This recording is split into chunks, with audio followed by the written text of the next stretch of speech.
예레미야가 이르되 그 무리가 왕을 그들에게 넘기지 아니하리이다.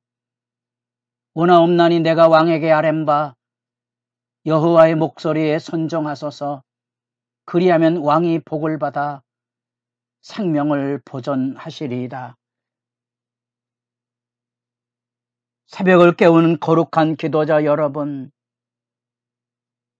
일상에서 일어나는 빛과 어둠의 현실 앞에 책임 있고 결단하는 믿음의 결기를 가지고 주님 앞에 당당히 나아가는 기도 시간에 영광이 있기를 바랍니다. 오늘 우리가 읽어갈 하나님의 말씀은 예레미야 38장 14절에서 28절까지 만국의 현실 앞에 하나님의 말씀을 듣지 않고 순종하지 아니하므로 드디어 예루살렘이 무너지는 혼란의 여정 속에 에벤멜렉의 등불이 비춰지고 있는데 그 앞에서 이 만국의 혼란 앞에 방황하는 시드기야와 예레미야의 대화가 오늘 본문 앞에 담겨져 있습니다. 왕이 출입하는 개인적인 성전의 셋째 문 속에 예레미야를 비밀히 만나고 그 앞에 죽음의 위기감에 떨어 있는 예레미야의 탄원과 더불어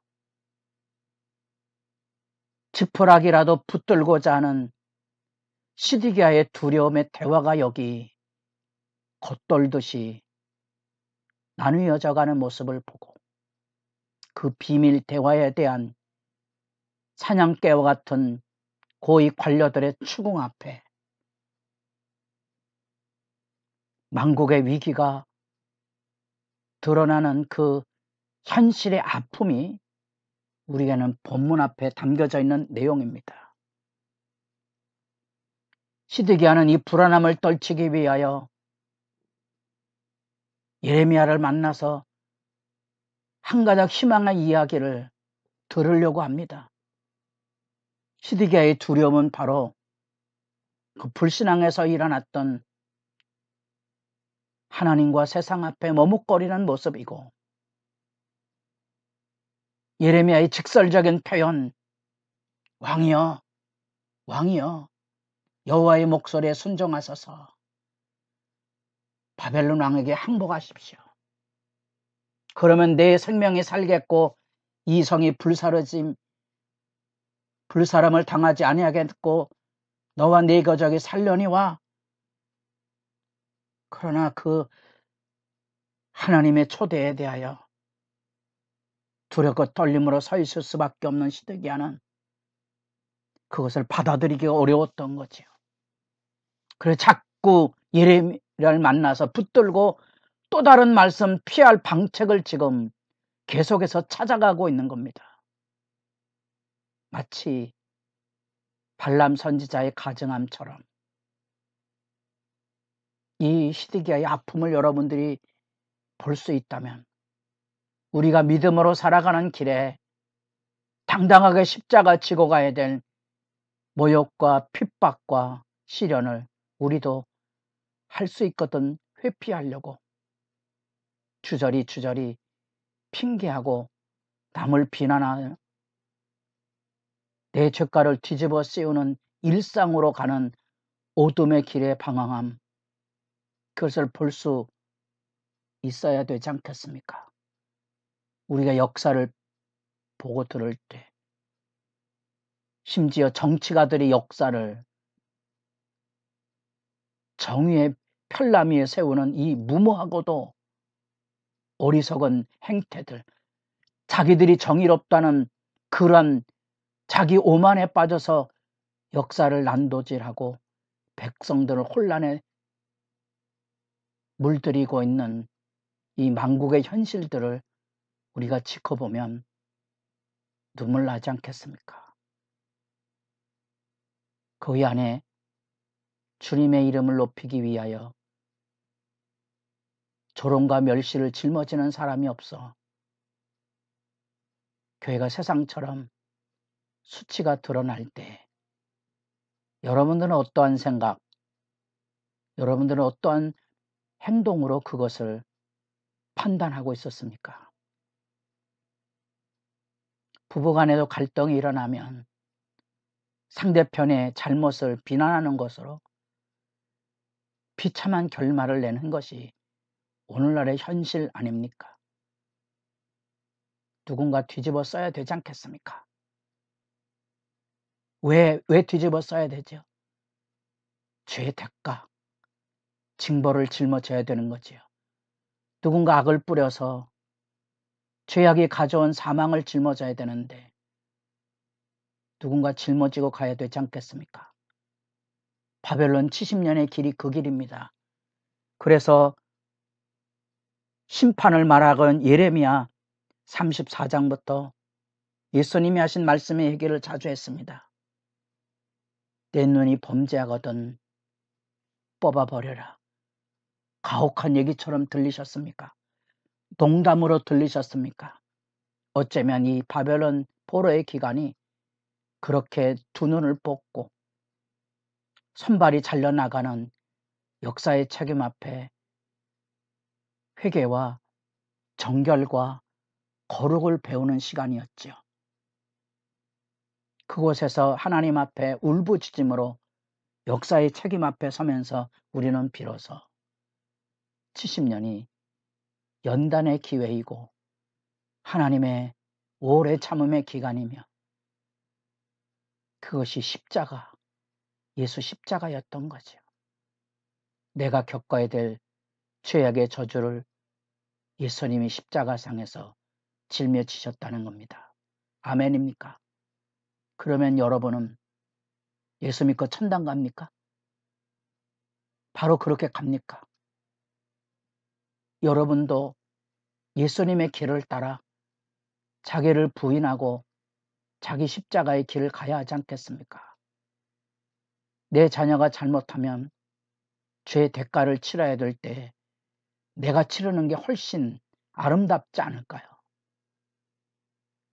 교회가 어떤 연월이 이르든지 죄가를 치러야 된다면 내가 뒤집어 쓰고 그것을 짊어지고 가는 게 정직한 신자의 도리가 아닐까요?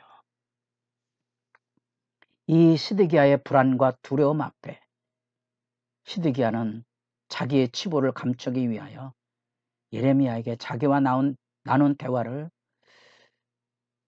우리끼리 비밀로 담아달라는 이야기를 합니다. 왜냐하면 그만큼 이 불신앙을 가지고 있는 불경건의 고위 관료들이 시드기야에게도 늘 두려움이었고요. 그것 때문에 지금 흔들리고 있는 거지요. 아니나 다를까 이 고위 관료들이 예레미야를 찾아와서 왕과 나눈 대화를 추궁하고 있는 모습을 보게 됩니다. 그 아픈 만국의 혼란 앞에 참 아픈 모습들을 여러분들이 볼 수 있어야 되죠. 27절 모든 고관이 예레미야에게 와서 물음에 그가 왕이 명령한 모든 말대로 대답하였으므로 일이 탈로 되지 아니하였고 그들은 그와 더불어 말하기를 그쳤더라. 그들은 하나님의 말씀을 들을 수 있는 마음과 여지도 없습니다.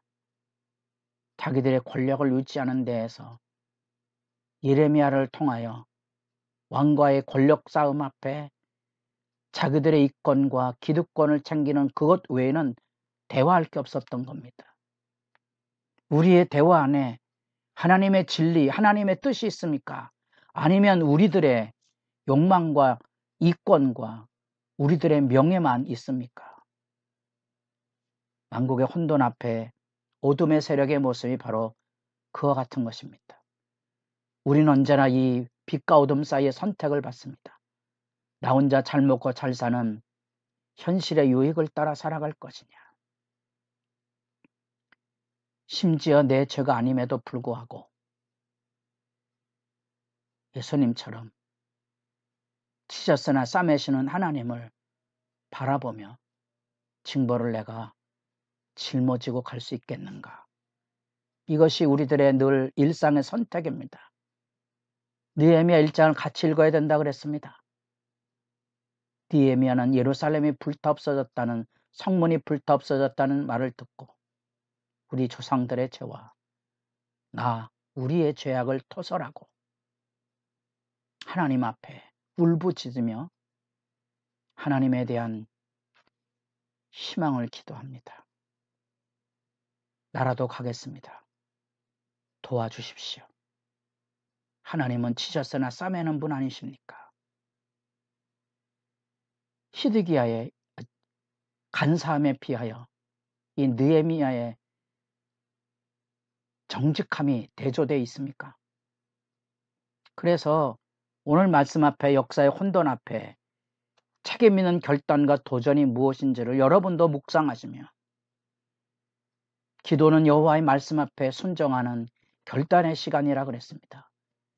여호와의 말씀 앞에 정직히 서는 훈련들을 일상에서부터 회복해 가며 사실은 땅바닥을 뒹구는 통해와 울부짖음의 의미를 확인하실 필요가 있습니다. 뒤따라가는 길은 편한 길이 아닙니다. 그거는 좁은 길입니다. 그 길은 영광의 길이지만 고난도 겸하여 받아야만 되는 길입니다. 달게 받고 계십니까? 이 역사의 악의 강교함을, 이런 무책임함, 예레미야를 구덩이에 쳐넣는 이 무서운 악의 발톱 앞에 하나님은 예루살렘 멸망 속에서도 예레미야를 감옥이 아닌 시위대 뜰 앞에 보호하고 있는 모습을 보게 됩니다. 눈물의 아픔이지요. 그 아픔을 여러분들이 기억하고 당당하게 믿음의 길 걸어가겠다는 결단의 기도가 복 있기를 바랍니다.